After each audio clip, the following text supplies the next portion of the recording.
শুধু শৃঙ্খলা, ধৈর্য, বুদ্ধি আর দুচোখ ভরে দেখতে হবে আমাদের শত্রু কি পোশাক পরে কোথায় কিভাবে আছে।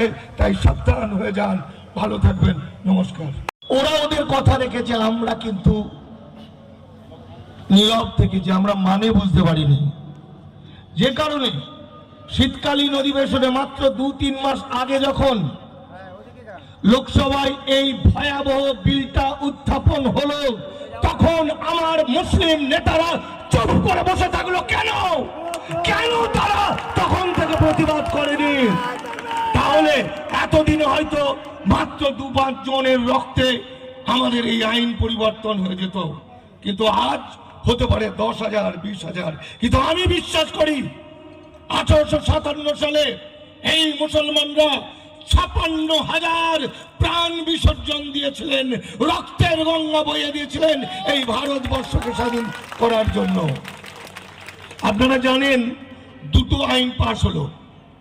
একটা ভয়ঙ্কর উদ্বাস্তু হিন্দু, যারা 1952 সালের পরে এসছেন, মানে কোন যুগে, 70 বছর আগে, 73 বছর আগে, সেই সময় দেশভাগের ফলে যারা কাঁদতে কাঁদতে এলেন, পাসপোর্ট ভিসা করতে পারলেন না, যাদেরকে কাজে লাগিয়ে সকাল থেকে রাত পর্যন্ত যে সমস্ত সেই হিন্দু উদ্বাস্তু ভাইরা বলতে শুরু করলো মুসলমানদের মারবো, কাটবো, ধরবো, আজকে তাদের প্রিয় হিন্দু হৃদয় সম্রাট নরেন্দ্র মোদী তাদের জন্য একটা আইন করলেন, তারা কৃতদাস হয়ে গেল ভারতবর্ষে। কৃতদাস আইন হয়েছে। আইনটার নাম হচ্ছে ইমিগ্রেশন অ্যান্ড ফরেনার্স অ্যাক্ট। ওই 70 বছর আগে যারা ঢুকেছিলেন, তখন থেকে এখন পর্যন্ত যারা ঢুকে ভোটার কার্ড, আধার কার্ড করেছেন, তাদের 7 বছর জেল, 10 লক্ষ টাকা ফাইন, তারপর লাথি মেরে তাদের বাংলাদেশে পাঠাবে। এখনো তারা চুপ করে নাক ডেকে ঘুমাচ্ছে। আর আপনারা, আমার ইসলামের সন্তানরা, বুক পেতে দিয়েছে ভারতবর্ষে তার সম্পদকে রক্ষা করার জন্য। এটাই ইসলামের শিক্ষা।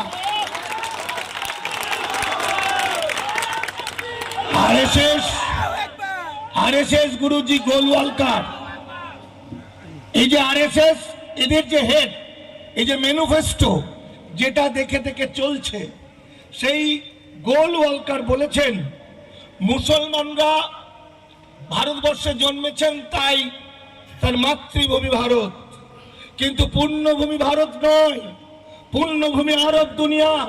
তাই মুসলমানরা যদি ধর্ম ত্যাগ না করে, মুসলমানরা যদি টুপি এবং দাড়ি এবং লুঙ্গি না ছাড়ে, তাহলে হিটলার যেভাবে 60 লক্ষ ইহুদিকে হত্যা করেছিল, সেই একইভাবে ভারতবর্ষের মুসলমানদের ওরা একটা একটা করে শেষ করে দেবে। তাই দেখেছেন বুলডোজার দিয়ে মুসলমানদের বাড়ি গুড়িয়ে দিচ্ছে। এরপরও আমরা চুপ করে আছি। তাহলে বন্ধু, আজকে যে আইনটা তৈরি হয়েছে, সেই আইনটা আজকের প্ল্যানিং নয়, খুব হালকা বিষয় নয়। হ্যালো, দেখতে পাচ্ছি প্রত্যেক দিন ভারতবর্ষের প্রত্যেকটা জায়গায়, বিশেষ করে আমাদের এই পশ্চিম বাংলার বিভিন্ন জায়গায় আমরা লক্ষ্য করছি যে একটা অশুভ শক্তি, সাম্প্রদায়িক শক্তি যেভাবে মাথাচাড়া দিয়ে উঠেছে, যেভাবে মানুষের মধ্যে বিভাজনের বাতাবরণ তৈরি করছে, যেভাবে একে অপরের মধ্যে ফাটল ধরানোর পরিবেশ পরিস্থিতি তৈরি করছে, তা থেকে আমাদের সতর্ক থাকতে হবে। গতকালকে একটা মিটিং করে কলকাতা থেকে ফিরছিলাম, আমাদের বারাসাত চাপাডালিতে বিভিন্ন বিশেষ একটি সম্প্রদায়ের গাড়িগুলোকে দেখে দেখে গেরুয়া পতাকা লাগানো হচ্ছে। কিছু অসভ্য বর্বর, আপনারা জানেন যে গেরুয়া প্রতীক একটি ত্যাগের প্রতীক। গেরুয়া প্রতীক সন্ত্রাসের বাতাবরণ তৈরি করার প্রতীক নয়। গেরুয়া প্রতীক দিয়ে, গেরুয়া প্রতীককে দেখিয়ে যেভাবে এক শ্রেণীর উন্মাদ, এক শ্রেণীর বদমাইশ, কালপিট, শয়তান সমাজে বিভিন্ন জায়গায় অশান্তির বাতাবরণ তৈরি করছে, তারা গেরুয়া প্রতীক সম্পর্কে